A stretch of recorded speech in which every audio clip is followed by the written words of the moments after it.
ಈ ವಿಡಿಯೋ ದಯವಿಟ್ಟು ಎಲ್ಲ ರೈತರು ನೋಡಿ. ಏನಂದ್ರೆ ಸ್ಟಾರ್ಟ್ರು ಇಡೋದಕ್ಕೆ ನೋಡಿ ಈ ತರ ಒಂದು ಐಡಿಯಾ ಮಾಡಿದ್ದಾರೆ. ಇದು ಹಳೆ ಫ್ರಿಜ್ಜು, ಕೆಟ್ಟೋಗಿರೋ ಹಳೆ ಫ್ರಿಜ್ಜು.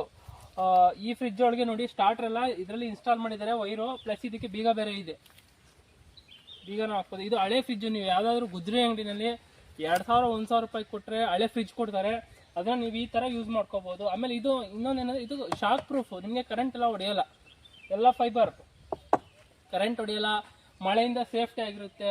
ಬೀಗ ಬೇರೆ ಇದೆ, ಬೀಗ ಹಾಕ್ಬಿಟ್ರೆ ಅದರಲ್ಲಿ ಯಾರು ಬಂದು ತೆಗಿಯಕ್ಕೂ ಆಗಲ್ಲ. ಎಕ್ಸ್ಟ್ರಾ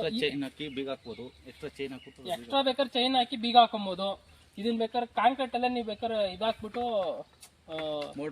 ಮೋಲ್ಡ್ ಮಾಡಬಹುದು. ಇದು ಮೋಟ್ರ್ ತಗೊಂಡ್ರೆ ಫುಲ್ ಬಾಕ್ಸ್ ತಗೊಂಡ್ರೆ ಎಷ್ಟಾಗುತ್ತೆ? 6,500. ಏನದು ಬಾಕ್ಸು? ಅದು ಸ್ಟಾರ್ಟರ್ ಬಾಕ್ಸ್ ಅಂತಾನೆ ಬರುತ್ತೆ.